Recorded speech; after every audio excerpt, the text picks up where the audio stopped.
그 이유가 뭐예요? 우리를 구원하시기 위해, 우리를 죄에서 해방시키기 위해서 하나님께서 어떤 희생과 대가를 치르셨는가? 당신의 아들을 죽이셨다, 그 말이에요. 이거 이처럼이라는 말 속에는 하나님이 우리를 사랑하시는 것이 모두 다 포함이 되어 있어요.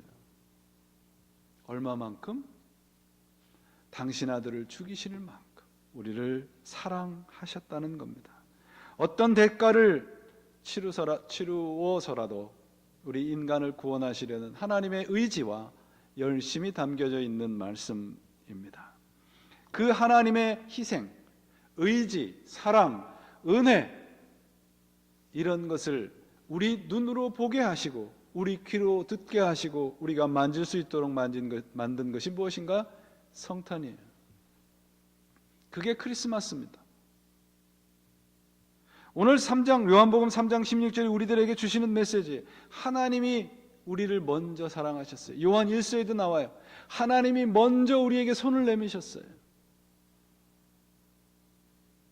그 하나님께서 손을 내미신 그 하나님의 사랑, 그것은 이제부터 이루어져 가는 것이 아니라 이미 완성된 것이에요. 여러분, 이 부활, 이 성탄절, 우리 절기 있지 않습니까? 부활절, 이건 하나님을, 예수님을 추억하는 시간이 아니에요. 성탄절은 하나님의 사랑이 이미 완성되었다라고 하는 것을 확인하는 시간입니다. 독생자를 주심으로 하나님의 사랑을 완성하셨어요. 그 일에 인간이 해야 할 일, 한 일은 하나도 없습니다. 하나님이 이처럼 세상을 사랑하사 독생자를 주셨습니다. That's it. 완성이에요. 이것을 믿는 것이 기독교 신앙이에요. 제가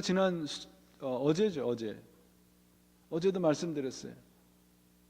우리 교회가 예수를 믿으면 구원을 얻습니다. 그 말씀을 복음으로 선포합니다. 그 말씀은 하나도 틀린 것이 없어요.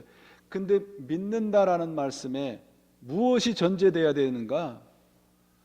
정말로, 진심으로, 교회가 진심으로라는 말씀을 괄호에다 넣고 어딘가 던져버렸어요. 예수를 믿으면 구원을 얻는다라고 하는 것을 너무도 쉬운 것으로 만들어 버렸습니다. 그러니까 너무 쉽게 신앙을 버려요. 하나님께서 이미 당신이 해야 할 일을 다 하셨어요. 우리가 할 일은 무엇입니까? 그분을 믿는 거예요. 어떻게 믿는 거예요? 정말로 믿는 거예요. 정말로 믿는 거예요. 우리는 이제 우리 불완전한 사람이 어떤 완전한 존재를 찾아 나서는 것이 아니에요. 이미 완성한 하나님의 사랑을 그분이 우리 앞에 턱 놓으시고 믿어라 하신 겁니다. 우리가 해야 할 일은 하나님을 완성시켜가는 것이 아니라 그분의 사랑을 그대로 믿는 겁니다. 그래서 오늘 본문 말씀에 보여요. 이는 저를 믿는 자마다 뭘 얻게 하려 하심이라? 영생을 얻게 하심이라. 기독교 신앙은 뭐를 추구하거나 완성해 가는 것이 아니고 획득하는 것이 아니고 믿는 거예요, 여러분. 믿는 거. 예수 그리스도를 온전히 믿을 때 우리는 구원에 동참할 수 있습니다. 기독교의 영성이란 말씀 여러분들 자주 들으실 텐데 하나님처럼 되는 것이 아니에요. 그 노력이 아니에요. 순종이에요. 금욕적인 생활이나 종교적인 열심이나 어떤 프로그램에 참여해서 어떤 인격을 완성해 가는 게 아니라 하나님께 항복하는 거예요. 구원의 시작은 하나님이 인간이 되신 것이잖아요. 그러면 내가 그분의 것을 믿으면 우리가 하나님 그 나라의 자녀가 되는 것입니다. 오늘 우리 함께 교독한 교독문에도 있고요.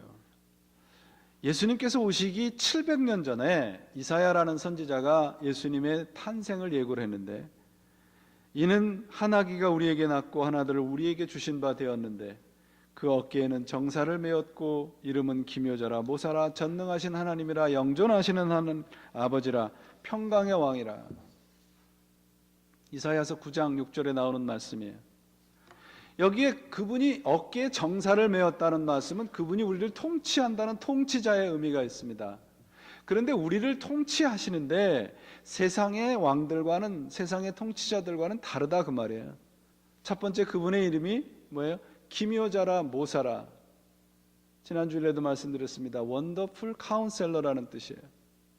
하나님이 우리를 이 땅에 내려오셔서 우리를 구원하셔서 그냥 팔짱 끼고 계시는 분이 아니라 우리의 삶의 부분 부분에 간섭하셔서 상담하시고 동행해 주시고 우리의 삶의 모든 부분에서 우리와 함께 참여하시는 분이란 말이에요. 가장 좋은 어드바이스를 주시는 분이 하나님이라는 거예요. 두 번째는 전능하신 하나님이라. 그분이 이 땅에 내려오셨지만 우리 인간과는 다른 하나님이라는 거예요. 천지를 창조하신 하나님이라는 겁니다. 세 번째는 무엇입니까? 영존하시는 아버지라. 영원한 생명을 주시는 하나님, 우리에게 죄에서 구원을 주시는 분이라, 아버지라 그런 말이에요. 마지막 호칭은 무엇이에요? 평강의 왕이에요. 세상의 통치자들처럼 권력이나 칼이나 물력으로 세상을 통치하고 우리를 좌지우지하려는 분이 아니라 뭐예요? 당신을 우리들에게 주시고 죽이셔서 세상이 줄 수 없는 평화를 주셨다 그 말이죠. 이 700년 전에, 예수님 오시기 700년 전에 예언됐던 이 말씀이 700년 후에 예수님에 의해서 완벽하게 이루어졌습니다. 그렇다면 예수님께서 이 땅에 오신 지 2000년이 지난 지금 이 시점에 우리는 이 완성해 놓은 진리를 온전히 믿고 있느냐 말이죠.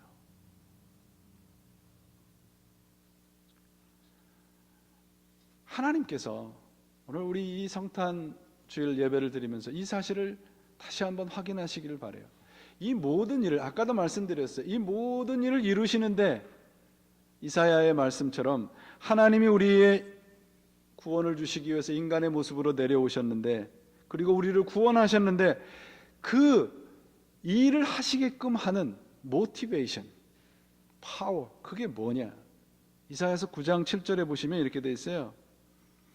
그 정사와 평강의 더함이 무궁하며 다윗의 위에 앉아서 그 나라를 굳게 세우고 자금이 이후 영원토록 공평과 정의로 그거를 보존하실 것이라. 만군의 여호와의 열심히 이를 이루리라. 하나님의 열심이 우리에게 구원을 허락하신 거라 그런 말이에요. 그렇다면 성탄절이 무엇이겠어요? 크리스마스가 무엇입니까? 선물 주고받는 날인가요? 아닙니다. 성탄절은 하나님이 이 땅에 내려오셔서 친히 우리들에게 구원을 주신 그 하나님의 열심과 만나는 날이에요. 그 열심에 동참하는 날이에요. 하나님의 열심을 재확인하는 날이 바로 성탄절이 되어야 됩니다. 오늘날 우리가 이런 모습으로 이 자리에 앉을 수 있는 것은 바로 그분의 열심 때문이에요. 올 한 해, 아니 여러분이 우리가 살아오는 지금 이 순간의 인생의 모든 부분에서 내 뜻대로 되어진 것도 있겠지만 되어지지 않은 것들이 더 많아요. 그것까지도 무엇이란 얘기입니까? 하나님의 열심이라는 것이에요. 그래서 우리는 소망을 거두지 않을 수 있어요. 내 열심이 아니고 하나님의 열심이 우리를 구원하셨기 때문에 우리는 그 열심에 다시 한번 소망을 잡을 수 있습니다.